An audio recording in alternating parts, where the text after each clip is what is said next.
We're talking about Duet Night Abyss today, and I'm going to give my verdict right at the start. I love this game, and you should play it as well. Might as well give it a try because it's free. They removed the character and weapon gacha, so it means all characters and weapons are farmable via secret clues, which are also farmable, sort of. The drop rate of the secret letters are okay, especially if you're using the boxy Genimon. In fact, the background footage should be showing my attempts at farming for Hellfire, whose thoughts, with a capital T, can be farmed through the weekly boss. I did get very lucky since I only decided to do only 4 out of the 5 weekly runs, and I used the rest to try and get the weapons. Anyways, due to being able to get all the characters and weapons, there isn't the usual FOMO that's involved with these kinds of games. It's similar to Warframe, where you could buy the character outright with money, or just grind it out for a few hours. In fact, I'd say it's much easier to get characters in this game compared to getting new Warframes. Monetization practices for cosmetics are an interesting choice, and they actually do work pretty well, with some prominent examples being Fortnite and Marvel Rivals. But since cosmetics aren't required, I think it's mostly okay. What I'm not okay with are the prices, since they match the usual pricing for gachas, like in ZZZ or WUWA. But since I can play any character I want, just for a couple hours of grinding, I'll deal with it. Besides, if the story continues to be interesting, I wouldn't mind supporting the devs every once in a while. I'll get right into my issues with the game. The controller support is whack. Sometimes when I'm playing for a couple of hours, the start menu and the map buttons don't work on my Xbox controller. And believe me, a couple of hours will fly by when you're just doing some commissions, trying to earn your character XP books or weapon XP books. Another thing is the UI. It's a little bit clunky, though I have gotten used to it. It could use a bit of cleaning up, but unfortunately I don't really have any constructive suggestions since I just AFK farm a lot. The movement is also kind of clunky. It's weird that your momentum stops when you jump or dodge after a helix jump. It just feels weird. The slide also feels weird after sprinting. It seems to decrease the momentum as well. This is an issue that has been mostly resolved, and that's with regards to the connection. Back on the first week, the game used to lag every 5 seconds, which I blame for the server. Maybe there was a lot of more people than they were thinking would be playing. However, in the co-op areas in the overworld, it's still very laggy, mostly in the city. Eventually it'll be fixed, but right now it's a little bit frustrating when you come out of a commission and the world is just slowing down. Now I'm going to be talking about some personal gripes. I kind of wish each character had multiple skills, with the option of being able to slot in your favorite skills based on your preference. Kind of like Pirate Warriors 4 or Fate Extella Link. I love those games, by the way, and you guys should definitely check them out if they ever go on sale. Since there's a helix jump, I guess everyone doesn't really need their own specific movement ability, but it would be pretty cool. Next thing is that I would like the weapons to have a more expanded moveset. At the moment, each weapon has one string of combos and a charged attack, and there's no real way to vary it up unless you add modifiers using demon wedges. It would have been cool if, like Pirate Warriors and Fate Extella, the button combinations included heavy and light attacks that you can string together how you like. I do believe this is because of the mobile platform, but it would be so cool. The next thing, I feel like the weapons and guns don't do much damage when you attack with them, if you're on the same leveled content. It seems like all the characters are balanced around doing their skills and ultimates, with the weapons just being stat sticks. In fact, for a character named Lizbel, she just straight up uses her ult, where she transforms, and you never see her melee weapon again. It's such a damn shame, because the weapons look cool, but they just tickle the enemies. It might be because of my demon wedges, I'll give it that, but I have some pretty decent ones as well, and the weapons only seem to straight up kill trash mobs. Some of the characters also scale off of different stats, such as HP or defense, but it doesn't seem like their damage multipliers are added to your normal weapon string, or bullets from your gun. I hope I'm mistaken, but I can't seem to find a consensus on that anywhere. Although, I guess it doesn't matter much, since the weapons are stat sticks anyways. Now we're getting into nitpick territory, and probably it's just me. I think that the characters have great splash arts, but the actual models are just generic anime girls. It's just such a shame. I mean, look at Rebecca. She's gorgeous in her splash. And then behold her in-game model. Now, my biggest gripe with this game is why I can't change colors for my default character costume. Bro, I want to change out my drip every once in a while, but I can't. I can only do it with the Santa costume, which I got for $1. And you use up the dyes permanently. You can't go back to the unlocked colors if you change them. What's with that? When I played Monster Hunter, I used to jokingly call it Fashion Hunter because I cared more about my look than the stat bonuses. Though thank God for the transmog. Some of those hunts were miserable with the pet armor bonuses. Sometimes I want my Lyn to have the white bodysuit. I should be allowed to do that. If I want blue streaks for her current bodysuit, I should be allowed to do that too. Heck, if I just wanted to have a piss yellow bodysuit, I should be allowed to do that as well, even though that sounds ugly. Jesus, bro. If the company is gonna focus on cosmetics, then they should start with the default skins. Seriously. Alrighty, that's enough of that. Let's get to the fun part. The characters. Here are some solid characters that'll help you with farming. Lyn is strong overall, with very easy gameplay, while also cranking out the damage. She's super long ranged and is great at clearing mobs, with respectable damage versus bosses as well. She is also very good for the immersive theater and Mystic Maze game modes. Next is Rebecca the Goat. She is the best AFK farming character in the game, bar none, and that's especially when she's your support character. Her jellyfish skill does so much damage, and you can place up to 5 if you have 2 of her introns, which is what copies are called in this game. And the best part is, the game gives her to you for free just by playing. The next one is Rhythm. I haven't seen many other people talking about Rhythm, so I'm gonna glaze her up because she's my favorite character so far. Rhythm has an interesting playstyle where she charges up her electric energy resource by using her sanity, which is mana in this game. Basically, by using her ult, which is a toggle, she can continuously give herself electric energy.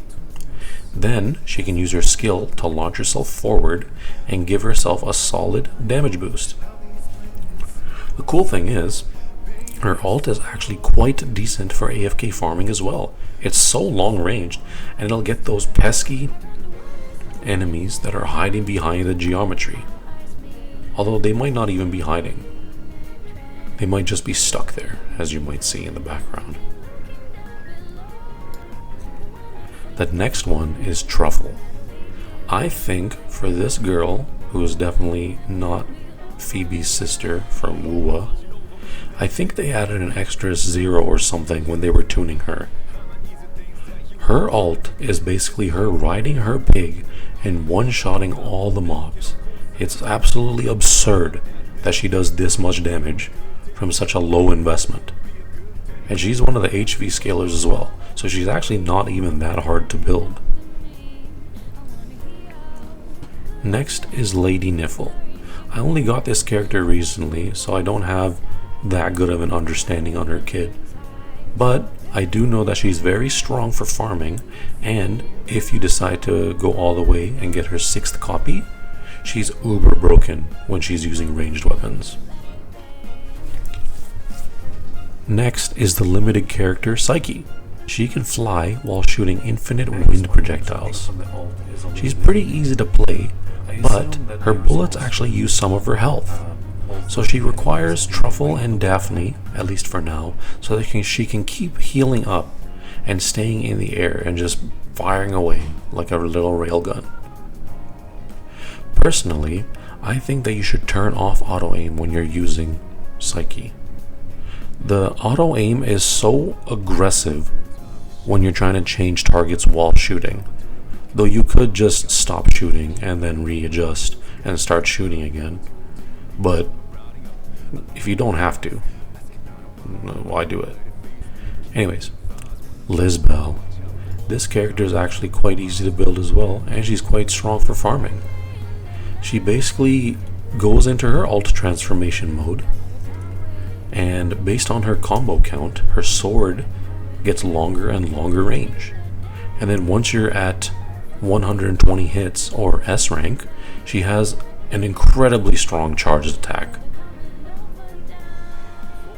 She's a lot of fun to play, and you don't even have to invest in her weapon technically. You just have to invest into her consonance weapon, demon wedges. Next one is Outsider. This guy has a pretty cool design, and you'll automatically unlock him and his signature weapon just by playing the story, so that's pretty cool. His skill is where he goes invisible and shoots out some things called fang spikes. And then, when he ults, he absorbs those spikes, which then sacrifices his health and gives him an incredible attack speed steroid. The funny thing is, his spikes actually do massive damage themselves, so he could legit just build skill damage and spam his skill to do some decent DPS.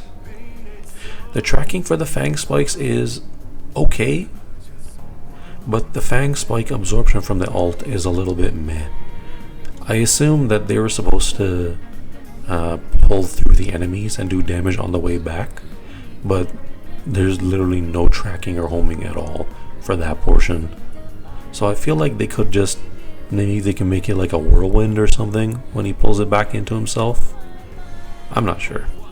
I don't know if the devs will bother updating their characters, but Outsider is serviceable at the moment, and he's quite fun to play. So, whatever.